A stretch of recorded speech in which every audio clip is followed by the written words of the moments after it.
Hai semuanya, perkenalkan nama saya Sherin Maria Simanjorang, kelas 9 SMPS Global Education. Di sini saya akan menjelaskan bangun ruang di Selengkung, yaitu tabung. Tabung merupakan salah satu bangun ruang yang memiliki tutup dan alas. Nah, salah satu contoh dari tabung merupakan celengan, kaleng ikan, dan kaleng susu. Berikut saya akan menjelaskan unsur-unsur tabung. Saya akan menjelaskan unsur-unsur tabung. Unsur yang pertama adalah sisi alas tabung, yaitu bagian bawah dan atas tabung. Unsur yang kedua yaitu jari-jari atau sering juga disebut dengan R, yaitu jarak antara titik pusat lingkaran terhadap keliling lingkaran. Yang ketiga adalah diameter tabung. Diameter tabung merupakan garis lurus yang menghubungkan dua titik pada keliling lingkaran melalui titik pusat. Diameter merupakan 2 kali R, 2 kali R. Yang keempat merupakan tinggi tabung. Tinggi tabung merupakan jarak antara lingkaran atas dan bawah. Yang selanjutnya, selimut tabung merupakan sisi lengkung yang menghubungkan sisi atas dan bawah tabung. Yang terakhir adalah sumbu tabung. Sumbu tabung sama dengan tinggi tabung. Selanjutnya saya akan menjelaskan mengenai rumus-rumus yang digunakan dalam tabung. Rumus yang pertama merupakan rumus luas permukaan tabung. Rumus luas permukaan tabung merupakan dua kali luas lingkaran, karena lingkarannya terdapat dua, yaitu lingkaran atas dan lingkaran bawah, dan ditambah dengan luas selimut, yaitu 2 pi RT. Untuk volume tabung yaitu pi R kuadrat T.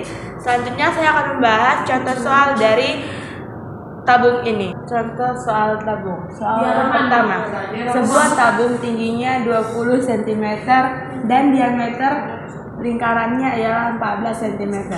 Tentukan luas permukaan tabung. Kita menulis diketahuinya terlebih dahulu. Diketahui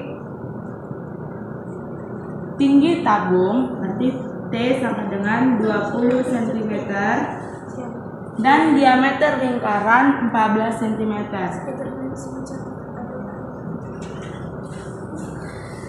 Karena yang diketahui diameter dan yang kita gunakan dalam rumus merupakan jari-jari, jadi kita harus mengubah diameter ini menjadi jari-jari. Rumus untuk mencari jari-jari ialah R sama dengan 1/2 T. Artinya 1/2 dikali 14. Hasilnya 14 dengan 2 dicoret, hasilnya 7. Berarti jari-jarinya 7 cm. Kita masukkan ke dalam rumus.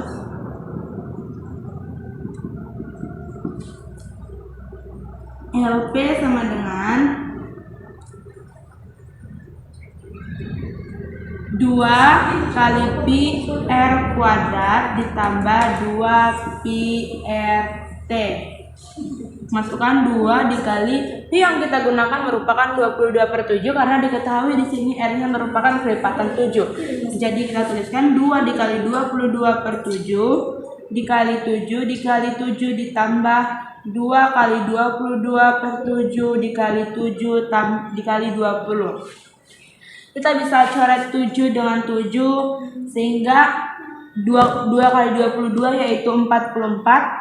44 dikali 7 ditambah, coret lagi 7-nya menjadi 44. 2 kali 22, 44 dikali 20. Kita cari hasilnya.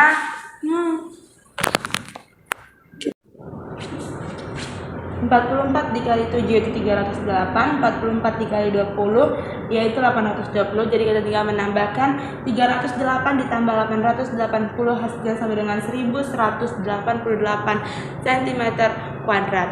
Karena ini merupakan luas permukaan bukan volume. Kita akan masuk ke contoh soal yang berikut. Kedua merupakan diketahui sebuah tabung memiliki jari-jari 5 cm dan tinggi 10 cm. Hitunglah luas permukaan tabung. Yang diketahui jari-jari atau R sama dengan 5 cm dan tinggi sama dengan 10 cm. Yang ditanya merupakan luas permukaan tabung. Karena jari-jarinya bukan kelipatan 7, maka kita menggunakan pi yaitu 3,14. Kita masukkan ke dalam rumus. Luas permukaan sama dengan 2 dikali 3,14 dikali 5 dikali 5 ditambah 2 dikali 3,14 dikali 5 dan dikali dengan 10. 2 kali 3,14 dikali 25 ditambah 2 kali 3,14 dikali 50. Hasilnya yaitu 157 ditambah 314 yaitu 471 cm kuadrat. Nah, kawan-kawan, selanjutnya kita akan membahas soal mengenai volume tabung. Di sini saya akan membahas mengenai volume tabung. Jadi, contoh soalnya diketahui jari-jari tabung itu 10 cm dan tinggi tabung ialah 30 cm. Hitunglah volume tabung. Berarti yang diketahui yang pertama ialah jari-jari tabung 10 cm, R sama dengan 10 cm, dan tinggi tabung T sama dengan 30 cm. Kita masukkan ke dalam rumus. V sama dengan pi R kuadrat T. Di sini kita menggunakan pi-nya itu 3,14 karena diketahui jari-jarinya itu 10 cm, di mana 10 itu bukan kelipatan dari 7. Jadi 3,14 dikali 10 dikali 10 dan dikali lagi dengan 30. Nah, karena di sini terdapat angka 0, kita bisa mencoret angka 0 dan menggerakkan koma semakin ke belakang. Di sini ada angka 10 yang pertama, kita coret angka 0-nya. Komanya kita pindahkan ke belakang angka 1. Karena di sini ada angka 0 lagi, kita coret lagi angka 0-nya dan kita pindahkan komanya ke belakang angka 4 sehingga pi-nya tidak menjadi bilangan berkoma lagi melainkan 314. Berarti 314 dikali 30 hasilnya yaitu 9420 cm kubik, karena ini merupakan volume bukan luas permukaan.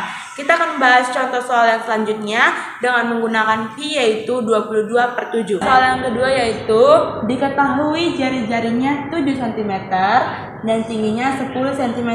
Dan yang ditanya kembali di sini ialah volume tabung. Jadi kita masukkan ke dalam rumus. Pi sama dengan VR kuadrat kali T. Karena saya bilang tadi kita di sini akan menggunakan pi-nya 22/7. Lalu kita masukkan 22/7 dikali 7 dikali 7 dikali lagi dengan 10. Kita coret 7 dengan 7 menjadi 22 dikali 7 dikali 10. 22 dikali 7 hasilnya 154. 154 dikali 10 hasilnya 1540 cm kubik.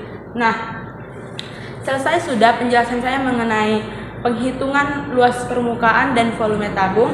Saya akan menjelaskan satu soal lagi mengenai penghitungan luas selimut tabung. Nah, di sini saya akan membahas satu contoh soal lagi mengenai selimut tabung. Jadi, diketahui sebuah tabung memiliki jari-jari 14 cm. Berarti diketahui R sama dengan 14 dan tinggi tabung yaitu 10 cm. Berarti T sama dengan 10 cm. Hitunglah luas selimut tabung. Di awal saya sudah menjelaskan luas selimut tabung yaitu LS sama dengan 2 pi R T. Nah, kita substitusikan menjadi angka-angka ini yaitu 2 kali kita menggunakan pi-nya 22/7 dikarenakan diketahui R-nya itu 14 cm, di mana 14 cm merupakan bilangan kelipatan 7.